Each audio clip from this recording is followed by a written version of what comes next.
Welcome back, everybody. Today, I'm going to teach you how to resize a calendar in Notion. This is incredibly useful when you need to fit your calendar alongside other content or simply want to adjust the layout of your workspace for better visibility and organization. First, navigate to your Notion workspace and sign in if you haven't already. Once you're in, head over to the left sidebar and select the page that contains the calendar you want to resize. This could be a project timeline, a content planner, or any page where you've embedded a calendar view. Now click anywhere on the page to activate the editing mode. Here's where the magic happens. Type /columns into the editor and you'll see the columns block option appear in the menu. Go ahead and select it. This feature is the key to resizing your calendar because Notion doesn't have a direct resize option for database views, but columns give you complete control over width.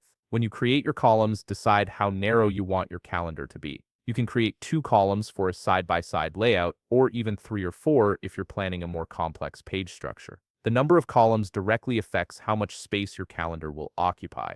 Next, simply drag and drop your calendar block into one of the columns you just created. This moves it into a constrained space that you can now adjust. Hover your mouse over the edge of the column containing the calendar, and you'll notice your cursor changes to indicate you can resize. Click and drag that edge left or right depending on whether you want to make the calendar narrower or wider. Release the mouse button once you've achieved your desired size.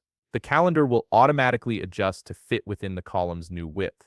If needed, scroll through your page or shift other elements around to make sure everything looks balanced and accessible. Here's a bonus tip: you can add more columns or additional content blocks right beside your calendar. This is perfect for keeping related notes, task lists, or reference materials visible while viewing your schedule. Once you're satisfied with the layout, simply click outside the columns to deselect them and continue working. If you found this video helpful, please leave a like and subscribe. Thanks for watching.